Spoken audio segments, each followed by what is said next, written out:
আসসালামু আলাইকুম দর্শক, খুব গুরুত্বপূর্ণ একটা কথা বলতে আপনাদের মাঝে চলে এলাম আমি। আপনারা জাস্ট 2 মিনিট একটু যদি মন দিয়ে আমার কথাটা শোনেন, আশা করি আপনারা সবকিছু বুঝতে পারবেন। দর্শক, আপনাদের নিশ্চয়ই সবার মনে আছে যে 27 তারিখ রাত 11:30টায় পলাশ সুস্মিতাকে নিয়ে সব চাঞ্চল্যকর প্রশ্নের জবাব দেব, এই টাইটেলে আমি একটা ভিডিও করেছি, যেখানে ওদেরকে নিয়ে আমি খুব গুরুত্বপূর্ণ কিছু তথ্য দিয়েছিলাম। এ পর্যন্ত আমার এই টপিক নিয়ে আপলোড করা সবগুলো ভিডিওর মধ্যে খুব দ্রুততম সময়ে প্রচুর ভিউজ আসতে থাকে ভিডিওটিতে, কিন্তু কিছু মানুষের হিংসা ও বাধার মুখে পড়ি আমি। ফলে ইউটিউব আমার ভিডিওতে রেস্ট্রিকশন দিয়ে দেয়।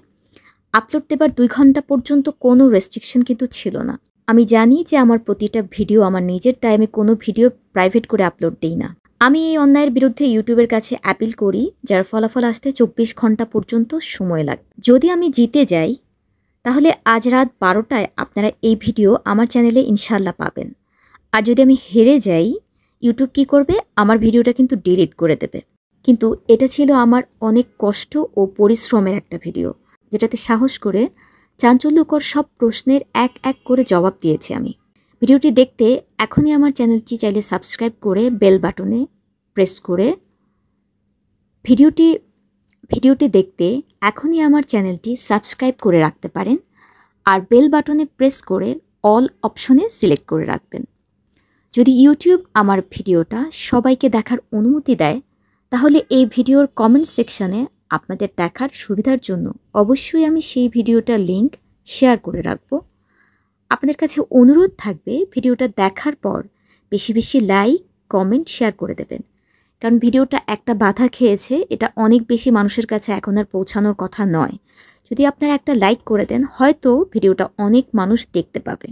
দর্শক, সাম্প্রতিক সময়ের পলাশ সুস্মিতার এই আলোচিত ঘটনা থেকে সামাজিকভাবে আমাদের অনেক কিছু শেখার আছে, যার জন্য আমি এটা নিয়ে একটা টপিকস নিয়ে আলাদা আলাদা করে কন্টেন্ট তৈরি করে যাচ্ছি আপনাদের সচেতনতার জন্য এবং সত্যিকারের রহস্যটা উন্মোচন করার জন্য। আমি জানি এখানে অল্প সংখ্যক কিছু মানুষ আছেন যারা আমাকে ভুল বুঝছেন।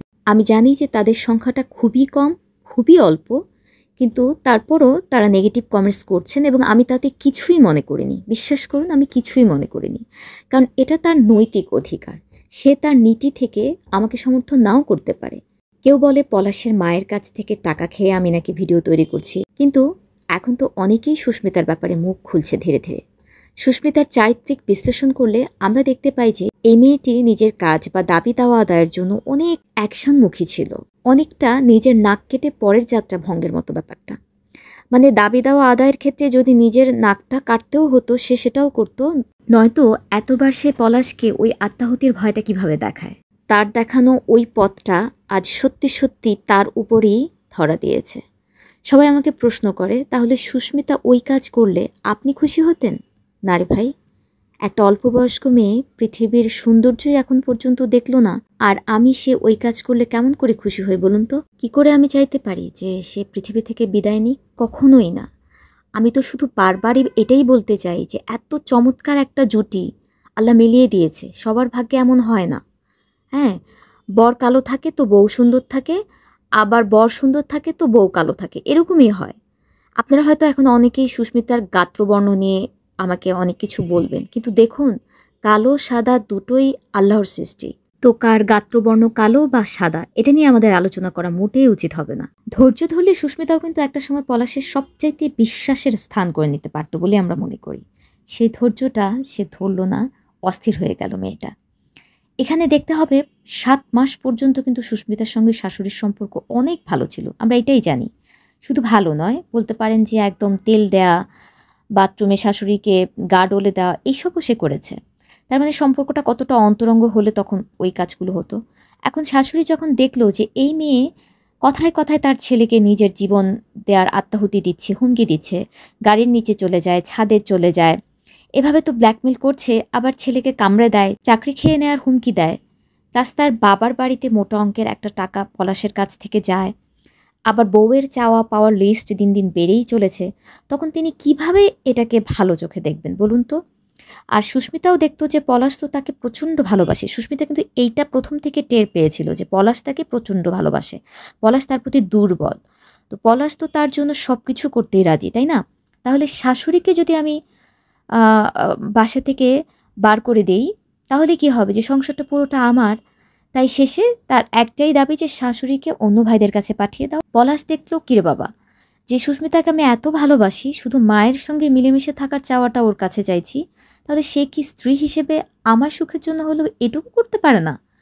এখানে একটা বিষয় হচ্ছে, বয়স অল্প হওয়ার কারণে তার সহ্য ক্ষমতাটাও কিন্তু কম ছিল, এটাই স্বাভাবিক। তবে পলাশের অন্যান্য ভালো কাজগুলোর জন্য সুস্মিতা পলাশের জন্য এই স্যাক্রিফাইসটা করতে পারতো বলেই মনে করি। ও যে তার বাবা মাকে আনতে পারতো না, আবার বাবা মায়ের বাসায়ও যেতে পারতো না, শাশুড়ির প্রতি এই একটা কারণে তার কিন্তু ভীষণ ক্ষোভ ছিল। আচ্ছা, আপনারা বিয়ের ক্ষেত্রে সমানে সমানে না হোক, আকাশ পাতাল বিয়ে ঠিক করবেন না তো। কারণ কালচার পারিবারিক শিক্ষা কারণ কালচার পারিবারিক শিক্ষা বলে একটা ব্যাপার থাকে। আপনি দামি জামা কাপড় গহনা পরিয়ে একটা মেয়েকে দেখতে রাতারাতি সাজ পোশাকে ধনী বানিয়ে দিতে পারেন, আকর্ষণীয় বানিয়ে দিতে পারেন, কিন্তু তার মনের দৈন্যতা কিভাবে ঘোচাবেন? তার পারিবারিক শিক্ষা ছাড়া সেটা কি আদৌ সম্ভব? আবার দেখে শুনে যারা কোনো না কোনো উদ্দেশ্য থেকেই এমন মেয়ে ঘরের বউ করে আনেন, আছে তো সমাজে, তাই না? অহরহ আছে। আনেনি যখন, তাকে বাবা মায়ের সঙ্গে দেখা করতে দেন না, বাবা মাকে আসতে দেন না, এটা কেমন কথা? বাবা মা যতই গরিব হোক, সে কি তার মেয়ের কাছে যেতে পারবে না? বা এই যে সুস্মিতার কথাই বলছি, সে তার চাচা চাচি কাজিনরা আছে, মাঝে মাঝে সে সেখানে গিয়ে তাদের সঙ্গে দেখা সাক্ষাৎ করতে পারবে না, এটা কেমন কথা? সে কি করে তার অতীত ভুলে যাবে? সে কি করে তার রক্তের সম্পর্ককে ভুলে যাবে? যত সে সুখে থাক, তার ওই ক্ষুধাটা তো আপনি এখানে মেটাতে পারবেন না, রাজরানী হয়ে থাক আপনার বাড়িতে, তাই না? ওই যে তার যে আত্মার টান, সেটাকে আপনি এখানে কিভাবে ফিল আপ করবেন? ওইটা তো আপনাকে দিতে হবে।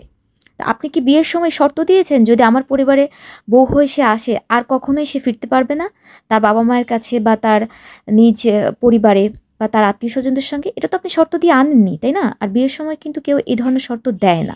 যদি দেন, তবু আমি একটা কথা বলবো যে জেনে শুনে এসেছে ওরা, তাই না? তখন একটা চুক্তির ভিত্তিতে হয়। আমি বুঝলাম যে আমাকে তো আগেই বলা হয়েছে, কিন্তু আগে তো বলা হয়নি, আগে তো কেউ ওগুলো বলে না। এটা কি অনধিকার চর্চা নয়? এটা কি বৈষম্য নয়? আপনাদের কাছে এই প্রশ্নটা ছুড়ে আজকের মতো আমি এখান থেকে বিদায় নিচ্ছি।